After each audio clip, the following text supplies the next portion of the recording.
Gloire à Jésus. Gloire à Jésus. Gloire à Jésus. Amen. Donc, cette année 2025, on a baptisé cette année 2025, l'année quoi?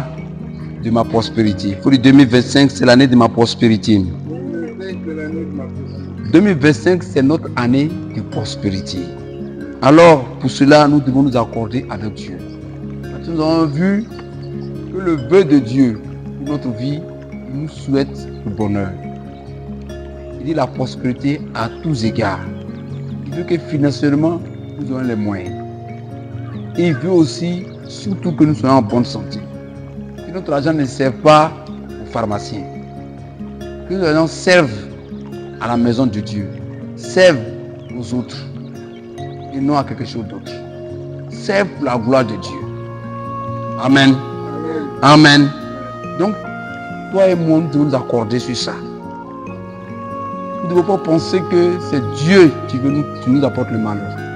Nous ne devons pas penser que c'est Dieu qui veut nous voir dans l'échec et dans le malheur. Nous ne devons pas penser que c'est Dieu qui cherche à nous faire du mal.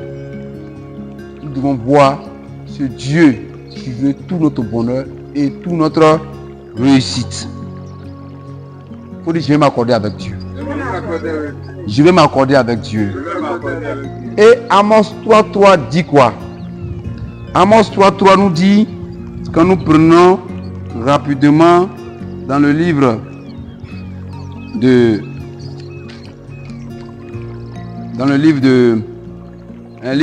prophètes, nous voyons Amos 3.3 dit quoi? Il dit, est-ce que deux hommes marchent ensemble quand ils n'ont pas décidé de le faire? Ça veut dire, il est en train de dire, est-ce que deux hommes marchent ensemble s'ils ne sont pas tombés d'accord? Est-ce que tu peux t'associer avec quelqu'un et puis vous deux, vous n'êtes pas d'accord, vous pouvez t'associer? Est-ce que c'est possible? C'est pas possible. Donc, quand Dieu te dit que ton année, cette année, c'est l'année de la prospérité et qu'il veut que tu prospères à tous égards, toi et Dieu, vous devez être quoi? D'accord. Dieu est d'accord, toi aussi tu dois être quoi? D'accord. Pour que ça puisse marcher. Pour que cela se réalise vraiment dans ta vie. Donc, toi, tu dois décider de marcher avec Dieu. Décider de faire équipe avec Dieu. Décider de t'associer à Dieu pour que le projet de Dieu pour ta vie se réalise. Il dit le projet qu'il a pour toi, ce n'est pas un projet de quoi? De malheur. Ça veut dire tout le malheur qui arrive dans la vie des gens, ce n'est pas Dieu qui fait ça. Parce que le projet qu'il a pour nous, c'est un projet de quoi? De bonheur. Il faut dire le projet que Dieu a pour moi. C'est un projet de bonheur. Amen. Amen. Donc tu dois t'accorder avec Dieu sur le projet de quoi? De bonheur. Il dit que tu sois quoi? En bonne santé. Il faut dire Dieu veut que je sois guéri. Donc je déclare la guérison dans tout le domaine de ta vie. Il faut que tu sois guéri. Il faut dire je suis guéri. Je suis guéri. Je suis guéri. Je suis guéri. Il faut être d'accord avec Dieu. Celui qui te dérange, celui qui te guérit là, est-ce que c'est lui qui va te rendre malade? Réfléchis. La maladie ne vient pas de Dieu. Le malheur ne vient pas de Dieu. Amen. Amen.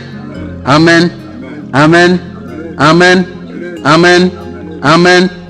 Amen. Donc, pour cela, il y a quelque chose que Dieu veut que tu sois d'accord avec lui. Il faut dire, je vais être d'accord avec Dieu. Dieu s'est réconcilié avec toi. Il faut dire, Dieu s'est réconcilié avec toi. Donc, toi, tu dois accepter de te réconcilier avec qui? Avec Dieu. Tu dois être d'accord avec ça, puisque quand on se réconcilie, c'est à deux. Et si on se réconcilie avec quelqu'un, ça veut dire qu'auparavant, il y avait un désaccord. Ça veut dire qu'avant, il y avait palabre. Et il y avait palabre entre nous avec qui? Avec Dieu. Et qui était le fautif? C'est nous. Maintenant, qui est l'initiateur de la réconciliation? C'est Dieu. Pour dire Dieu, s'est réconcilié avec moi. Dieu s'est réconcilié avec moi. Il faut être d'accord avec ça. Et 2 Corinthiens 5. 2 Corinthiens chapitre 5. Dans le livre de Corinthiens, le deuxième livre, 2 Corinthiens chapitre 5, verset 19. Il nous dit quoi?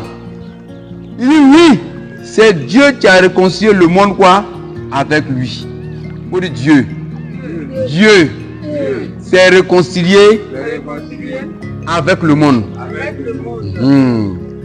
C'est-à-dire Dieu a décidé de se réconcilier avec tout le monde entier. Dieu s'est réconcilié. C'est Dieu qui a réconcilié le monde avec lui par le Christ. Ça veut dire par le Christ, par le sacrifice de Christ, Dieu a fait la paix avec quoi? Avec le monde entier. Donc je t'amène à t'annoncer cette vérité. Dieu s'est réconcilié avec tout le monde entier. Avec tout le monde entier, tout ce que ça peut comporter d'être vivant. Tout ce que peut comporter des personnes, qu'elles soient bonnes ou mauvaises. Qu'elles soient des personnes rejetées, qu'elles soient des personnes qui sont poursuivies, recherchées. Sache aujourd'hui que Dieu s'est réconcilié avec toi par le Christ.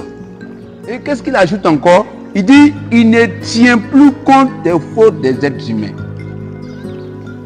Pour Dieu, Dieu ne tient plus compte de mes péchés. Il ne tient plus compte des péchés de tous ceux qui sont les êtres humains. Partis par le Christ. Pourquoi? Ce qui était le problème entre Dieu et nous, c'était quoi? Le péché.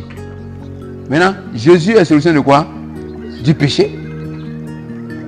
Donc, quand Dieu a trouvé la solution du péché, ça veut dire que Dieu peut faire la paix avec quoi? Avec nous tous. Pour dire Dieu a fait la paix avec moi. Par le Christ. Par le Christ. Ça veut dire que si tu viens à Christ, Dieu n'est plus en parler avec toi. Amen. Amen. Amen. Amen. Et il me charge d'annoncer cette parole quoi? De réconciliation. C'est ça qu'il m'a dit de venir te dire. De venir dire à tout le monde entier que Dieu du ciel et de la terre s'est réconcilié avec tout le monde entier par le Christ. C'est pour cela que tu vas voir les marabouts écrits comme ça, grand marabout international. Et puis la voiture, il vit bien. Pourquoi? Il peut continuer de vivre comme ça. Parce que Dieu s'est réconcilié quoi? Avec lui. C'est pour cela que tu as dit non, Dieu frappe lui là. Et puis tu vas voir qu'il ne le frappe pas. Pourquoi? Dieu s'est réconcilié avec lui. Dieu veut le voir quoi? Sauver. Il dit annonce-lui cette parole là pour qu'il ne se perde point. Pour qu'il ait la vie. Donc cette nouvelle là, c'est ça que Dieu m'a demandé. Et il demande à tout enfant de Dieu d'annoncer ça au monde entier. Amen. Amen. Amen. Amen. Amen. Amen. Il dit c'est donc de la part de Christ que nous prenons la parole. C'est donc de la part de Christ que ce matin je prends la parole. Pour dire quoi? En réalité, c'est pas moi. Pas moi, c'est Dieu lui-même qui vous annonce, qui vous lance un appel. C'est-à-dire par moi, par ma bouche ce matin, Dieu annonce un appel quoi? À tout le monde entier. Et qu'est-ce qu'il dit? Au nom du Christ, accepte d'être réconcilié avec Dieu. Donc Dieu est en train de quoi? Supplier le monde entier. Au nom du Christ. Au nom du Christ. J'accepte d'être réconcilié avec Christ, réconcilié avec Dieu. Amen. Amen. Ça veut dire que la réconciliation est faite sur la base de quoi? De Christ. C'est-à-dire qu'il a réuni tout ce qu'il faut pour la réconciliation. Viens à Christ. Accepte Jésus. Prends Jésus avec toi. Et tu as la réconciliation directe avec Dieu. Amen. Amen. Amen. Amen. Amen. Accepte Jésus-Christ. Et tu fais la paix avec Dieu. Donc il nous supplie. Il dit, pas moi. C'est Dieu lui-même qui lance cet appel. Il dit quoi? Au nom de Jésus, accepte d'être réconcilié quoi? Avec Dieu. Et cela, je te demande avec force. 2025, il faut accepter d'être réconcilié avec Dieu. Peut-être tu me dit non, toi tu es chrétien, toi tu vas à l'église, tous les jours tu vas à l'église, tu es né à l'église, tes parents sont chrétiens, ils sont ceci. Mais est-ce que tu es vraiment réconcilié avec Dieu? Parce que quand on est réconcilié avec quelqu'un, ça veut dire que maintenant, toi et lui, vous êtes en communion. Toi et lui, vous êtes en communion. Toi et lui, vous êtes unis. Quand un mari, il a divorcé de sa femme, et il fait parler avec sa femme. Quand le jour qui se réconcilie, est-ce qu'ils ne vont pas reprendre les mêmes habitudes? Ils ne vont pas reprendre les mêmes habitudes?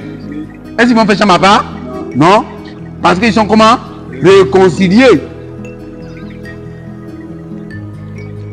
Donc, ceux qui t'ont réconcilié, tu dis que tu es réconcilié à Dieu. Mais fais ce que Dieu te dit. Vis avec lui comme un père, comme un fils vit avec son père. Ou un père vit avec son fils. Vis comme ça avec Dieu. Alors, tu seras vraiment réconcilié avec Dieu. Pour le 2025. 2025. Hein, je vais me réconcilier avec Dieu. Tu dois te réconcilier avec Dieu. Ce n'est pas une réconciliation de bouche. Comme Dieu pouvait le dire à nos aînés, les Israélites. Il dit que ceux-là, ils m'adorent du bout des lèvres. Mais leur cœur est loin de moi. Il ne faudrait pas que ce soit pareil pour nous. Pour dire à tout bout de champ, au nom de Jésus, Dieu est avec toi, Dieu est avec nous. Mais en réalité, nous n'avons pas vraiment accepté Dieu. Il faut dire 2025. Je vais me réconcilier avec Dieu. Et je te demande ça, je te demande pardon. Dieu te supplie. Il faut accepter. Il faut accepter. C'est pour ta réussite. Tu veux réussir. Tu veux vivre bien. Tu veux être heureux. Tu veux avoir des enfants. Tu veux avoir ceci. Tu veux avoir cela. Mais Dieu dit, réconcilie-toi avec lui. Accepte Jésus comme ton sauveur, comme le maître quoi de ta vie. Pour montrer vraiment que tu es réconcilié avec lui, regarde le verset 21, ce qu'il va dire. Il dit, le Christ était quoi? Sans péché. On dit Jésus. Il était sans péché. Il n'a jamais fait péché. Amen. Amen. Amen. Il était innocent, juste, saint, vrai saint, vrai juste, pur. Il n'est pas né comme nous autres. Parce que on dit il est pécheur là. C'est pas une affaire de qui fait quelque chose qui n'est pas bon. C'est une affaire d'héritage. C'est parce que nous sommes descendants d'Adam que nous sommes quoi? Pécheurs. On nous dit que Christ sont pécheurs. Mais Christ n'est pas descendant d'Adam. Donc il ne peut pas pécher, le péché n'est pas en lui. Donc Christ il est quoi? Il est saint, il est sans péché. Mais Dieu l'a fait pécher. Quand il parle du second, Dieu l'a fait quoi? Pécher. Et dans notre version, il dit quoi? Mais Dieu l'a chargé quoi? De notre quoi? Péché. Comme vous pouvez dire un serviteur de Dieu, à quel moment Dieu a mis péché sur lui? Lui, il ne sait pas. Mais la Bible dit que Dieu l'a fait quoi? Péché. On n'a pas dit qu'il est devenu pécheur. On dit Dieu l'a fait pécher. Ça veut dire, c'est comme si on a mis une charge qui n'était pas pour lui, on a mis ça sur lui. Quelque chose qui n'appartient pas, et puis on a mis ça sur lui. C'est-à-dire, on a fait comme quoi? Comme si on a fait comme une accusation. Amen. Amen. Amen. Amen. Pour dire Dieu a chargé Jésus de mon péché. Ça là, il faut être d'accord avec ça. Il faut être d'accord avec Dieu pour ça. Qui t'a dit ça? C'est Dieu qui t'a dit. C'est Dieu qui m'a dit ça. Dieu m'a dit qu'il a pris mon péché. Il a mis ça sur Jésus. Toi, il faut accepter ça. Tu veux prospérer dans cette année 2025, il faut accepter ça. Tu veux être heureux dans cette année 2025, il faut accepter ça. Maintenant, qu'est-ce qu'il a ajouté? Il dit quoi? Il dit, alors, si ton péché, saleté qui c'est sur toi, ils ont enlevé pour mettre sur quelqu'un d'autre. Est-ce que tu es sale? Non. Est-ce que tu es sale? Non. Mais il y a des gens qui disent, oui, ils sont tous sales. Il a pris ton péché, il a mis ça sur Jésus. Donc, alors, on dit maintenant. Par le Christ. Dans le Christ. Dieu m'a rendu juste.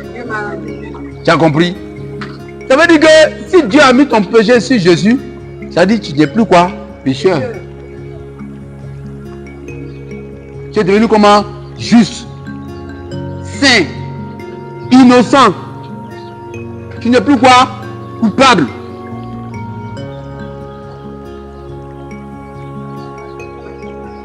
Mais tu dois rester où? Dans le Christ. Tu dois rester où? Dans le Christ. C'est dans le Christ que tu demeures quoi? Saint, innocent, non coupable, juste, propre, sans défaut.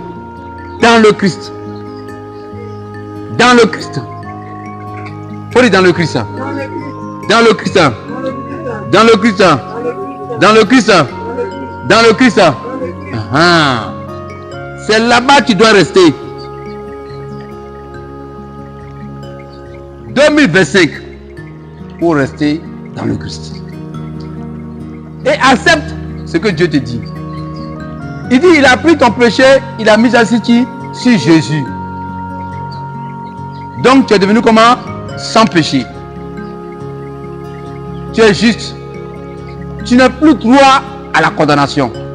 Ça veut dire l'échec, le malheur doit plaire ton partage. La maladie doit plaire ton partage.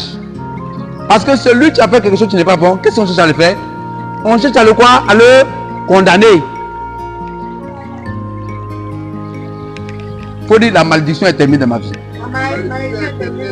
Pourquoi la malédiction te frappe?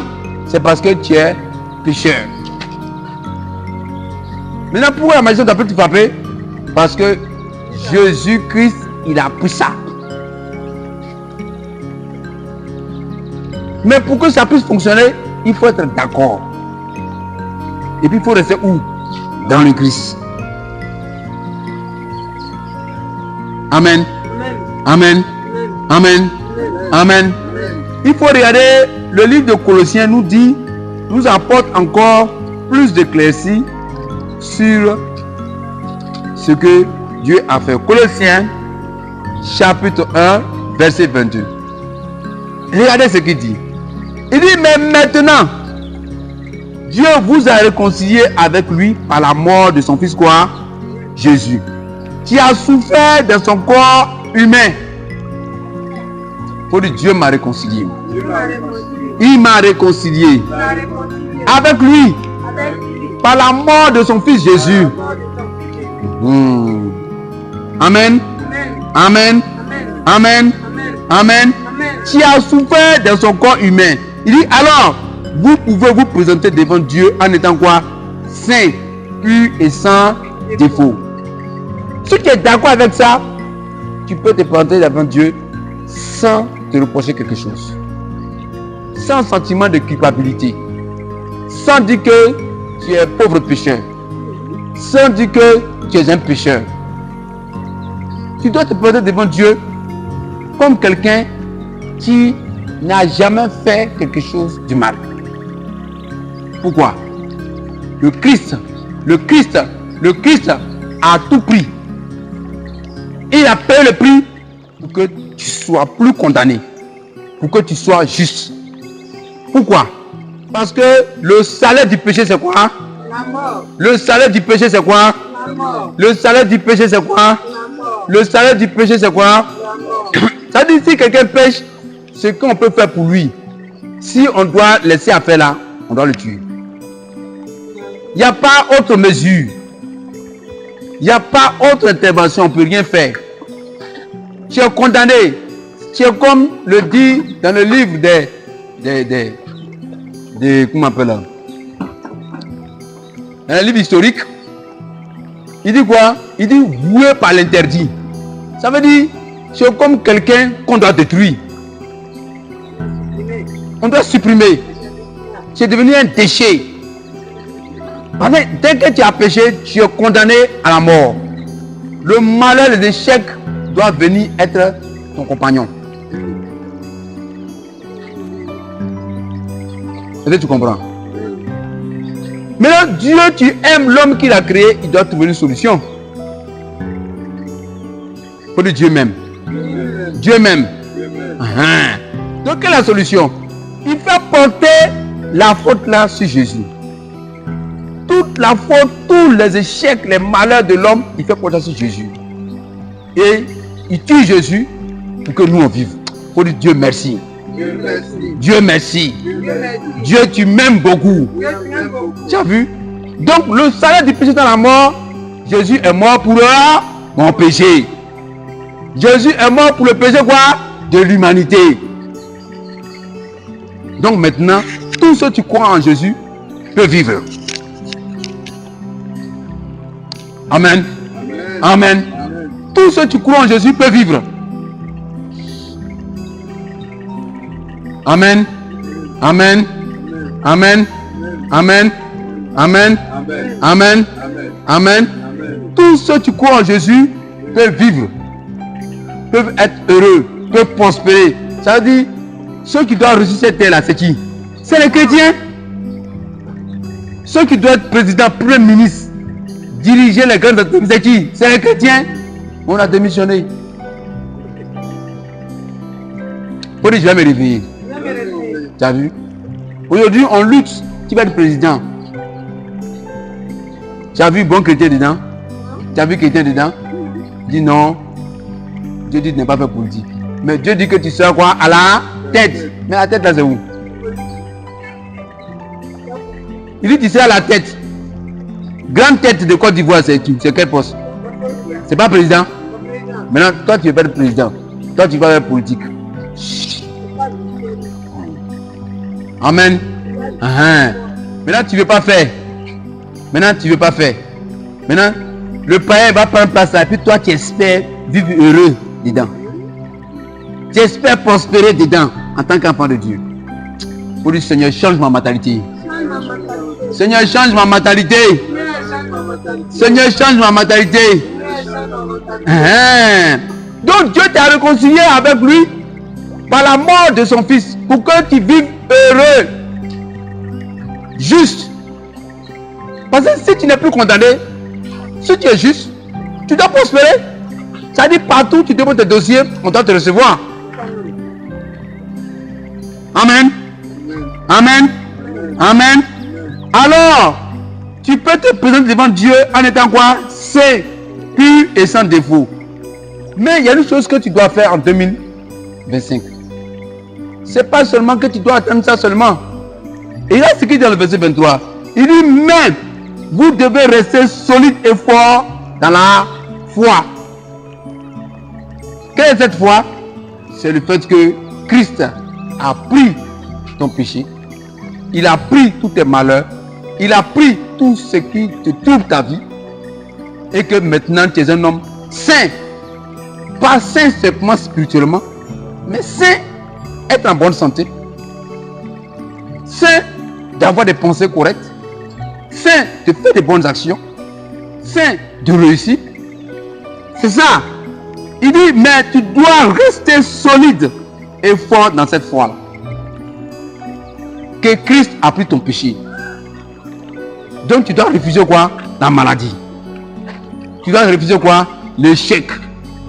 Tu dois refuser quoi? Le malheur. Tu dois refuser quoi? La folie. Amen. Amen. Amen. Amen. Amen. Pour cela, voilà ce qu'il te recommande en 2025. Il dit pour cela, ne vous éloignez pas de la bonne nouvelle. Ne t'éloigne pas de l'évangile.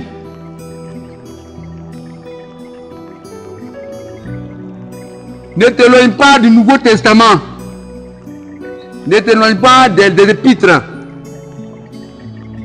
Pour que tu triomphes en 2025. Parce que la première des choses, quand quelque chose arrive, on dit oui, c'est par rapport à ce qu'il a fait telle année. C'est encore ça que tel malheur m'arrive. Si tu penses comme ça, le malheur va continuer dans ta vie. Tu donnes toute l'autorité au diable de détruire ta vie. Comme si tu étais voué à l'interdit. Amen. Amen. Amen. Amen. Amen. Amen. Donc 2025, ne t'éloigne pas de la bonne nouvelle. C'est pour ça que je te demande pardon. Lis beaucoup les évangiles. Lis beaucoup le Nouveau Testament. Surtout les épîtres. C'est ça qui donne la foi. C'est ça qui donne la foi. La parole de Dieu dit que la foi vient de quoi? De ce qu'on attend. Et ce qu'on doit, tu dois attendre là. Le message doit quitter où? C'est la parole de Christ. C'est pas la parole de Moïse. C'est la parole de Christ qui donne la foi. Et cette foi-là te donne quoi? La guérison. Et cette foi te donne quoi? La prospérité. Cette foi te permet de gagner tout ce que Dieu a préparé pour toi avant la création du monde. Amen. C'est la parole de Christ. Tu donnes la foi. Donc, lis le Nouveau Testament. Surtout les épîtres. Tu peux réussir. Faut dire je vais réussir. Je vais réussir. Tu peux réussir parce que Dieu même veut que tu réussisses. Lui-même est d'accord avec ça. Amen. Amen. Amen. Amen. Amen. Amen. Amen. Ne t'éloigne pas de la bonne nouvelle. La bonne nouvelle. C'est-à-dire si la bonne nouvelle, c'est que son contexte c'est quoi? Mauvaise nouvelle. Mais nous, c'est mauvaise nouvelle là qui nous intéresse. Faut dire moi je veux bonne nouvelle. Mais comment tu vas savoir la bonne nouvelle? La bonne nouvelle là, il dit, c'est la parole de qui? C'est la parole de Christ.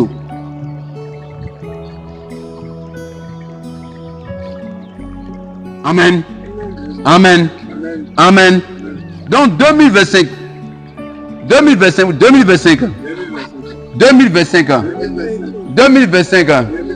ne vais pas m'éloigner de la bonne nouvelle. Je dois garder la foi que Dieu a pris mes péchés. Il a pris mes maladies. Il a pris mes fardeaux. Il a mis ça sur Jésus. Et moi, je suis déchargé. Je suis libéré. Je suis juste. Je suis saint. Et je dois garder cette foi. Pour cela, je ne m'éloigne pas de la bonne nouvelle. Au nom de Jésus. Amen.